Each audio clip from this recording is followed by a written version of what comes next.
आज Doubtnut app download करें। Doubtnut पर अपने सभी गणित, रसायन विज्ञान, भौतिक विज्ञान और जीव विज्ञान के डाउट्स का करो सफाया। बस प्रश्न की फोटो खींचो, एक ही प्रश्न को क्रॉप करो और तुरंत वीडियो सोल्यूशन पाओ। अभी डाउनलोड करें। देखिए क्वेश्चन हमारे पास अभिकथन और तर्क के रूप में। अभिकथन कहता है कि वैद्युत चुंबक की तरंगें ऊर्जा एवं संवेग लाती हैं, जबकि तर्क कहता है कि वैद्युत चुंबक की तरंगें ध्रुवित हो सकती हैं। तो अभिकथन और तर्क में क्या संबंध होगा? क्या दोनों सही होते हैं और क्या तर्क अभिकथन की सही व्याख्या कर पाता है या नहीं? इसके अलावा अभिकथन सही होता है और तर्क गलत है, ये भी हो सकता है। और ऑप्शन डी कहता है कि अभिकथन और तर्क दोनों गलत हैं। तो इस हिसाब से जब जितने कंडीशन हमने बताए उनके आंसर्स हमें ऑप्शंस के रूप में है। ठीक है, तो उनमें से सही मान को हमें चुनना है।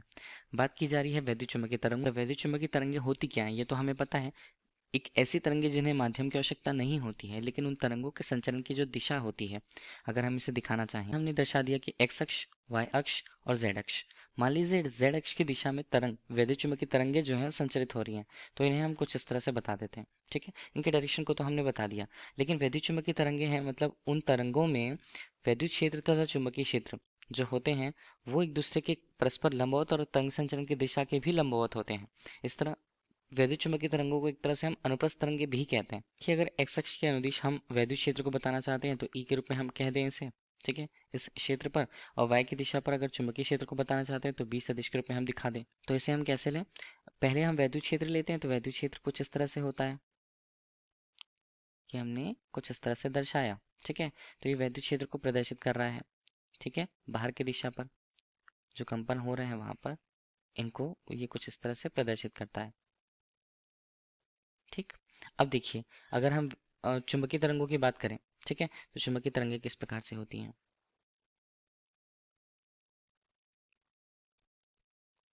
ये चुंबकीय तरंगें होती हैं। ठीक है, चुंबकीय तरंगों को भी हमने देखा कि वो भी परस्पर लंबवत है। किससे? वैद्युत क्षेत्र से भी और तरंग संचरण की दिशा के भी। तो इतना हमें समझ में आ गया कि वैद्युत क्षेत्र और चुंबकीय क्षेत्र जो होते हैं एक दूसरे के लंबवत और दोनों तरंग संचरण की दिशा के लंबवत होते हैं। अब अगर हम यहाँ पर बात कर लें कि जैसे बोला गया है कि वैद्युत चुंबकीय तरंगें ऊर्जा एवं संवेग लाती हैं, यहाँ पर हम किसी ऐसे कण की बात नहीं कर पा रहे हैं जिसके लिए कुछ द्रव्यमान होता है। द्रव्यमान के संगत अगर हम वैद्युत चुंबकीय तरंगों के संगत उसका वेग भी देख लें, अगर हम वहां पर रख करके उसे, तो तब हम संवेग की बात कर सकते हैं। इसलिए हम यहाँ पर कंसीडर करते हैं कि मान लीजिए हमने कोई एक वैद्युत आवेश यहाँ पर क्यों रखा है। किस मार्ग पर? वैद्युत चुंबकीय तरंगों के संचरण के मार्ग पर। तो ये हमने केवल एक वैद्युत आवेश रख दिया। वैद्युत आवेश जो होता है वो या तो धनात्मक हो सकता है या ऋणात्मक हो सकता है। तो एक वैद्युत आवेश हमारे पास है और इसे अगर हमने वैद्युत चुंबकीय तरंगों के संचरण के स्थान पर रख दिया तो ये क्या होंगे? वैद्युत क्षेत्र से आकर्षित होंगे। और मान लीजिए उस पथ को ये उस पथ का गमन करते हैं या उस पथ को फॉलो करते हुए आगे बढ़ते हैं। ठीक है, तो अगर उस आवेश में गति है, ठीक है, वैद्युत चुंबकीय तरंगों के साथ साथ वो अगर गमन कर रही है तो उस आवेश में गति भी आ जाएगी। ठीक है, गति आ जाएगी तो हम उसका वेग कह सकते हैं। तो किसी कण के लिए हम आवेशित कण की बात कर लें, आवेशित के वेग तथा संवेग होता है, उसमें संवेग होता है। ठीक, होगा किसके कारण? ये होगा वैद्युत चुंबकीय तरंग के कारण। तो तरंग के कारण हम कह सकते हैं कि वैद्युत चुंबकीय तरंग के कारण ही उस आवेशित कण में उसमें वेग और संवेग हासिल हो पाता है, या वैद्युत चुंबकीय तरंगें उसे ऊर्जा और संवेग दे पाती हैं। ठीक है, तर्क के रूप में बोला है कि वैद्युत चुंबकीय तरंगें ध्रुवित हो सकती हैं। तो किसी प्रकाश के लिए उसके ध्रुवण की बात हम तब कह सकते हैं। देखिए अध्रुवित हम किसे कहते हैं? जिसमें जो किसी भी तरंग के लिए अनुप्रस्थ रूप से उसमें वैद्युत क्षेत्र या चुंबकीय क्षेत्र अगर संचरण की दिशा के लंबवत हो। ठीक है, तो हम उसे अध्रुवित प्रकाश कह सकते हैं या अध्रुवित तरंगे हम कह सकते हैं।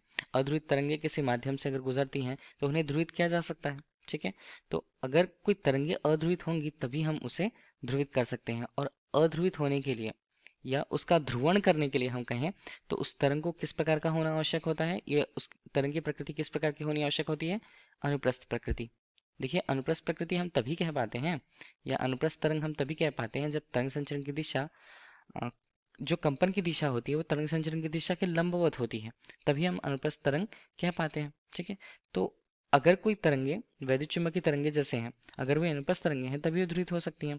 तो हमारे पास पहला तो हमने देखा कि वैद्युत चुंबकीय तरंगे ऊर्जा एवं संवेग लाती हैं या ला सकती हैं, ये तो सही हो गया। तर्क भी जो है कि वैद्युत चुंबकीय तरंगे ध्रुवित हो सकती हैं क्योंकि वे अनुप्रस्थ प्रकार की तरंगे होती हैं, तो ये हो भी सकती हैं। लेकिन अगर हम अभिकथन के तर्क के आधार पर देखें तो ये गलत है, मतलब पूरी तरह सही नहीं है। इसमें ऊर्जा संवेग क्यों लाती हैं वैद्युत चुंबकीय तरंगे, क्यों संवहन कर पाती हैं, इसकी व्याख्या नहीं की गई है। तो ऑप्शन बी हमारे पास क्वेश्चन का राइट आंसर होता है। Thank you.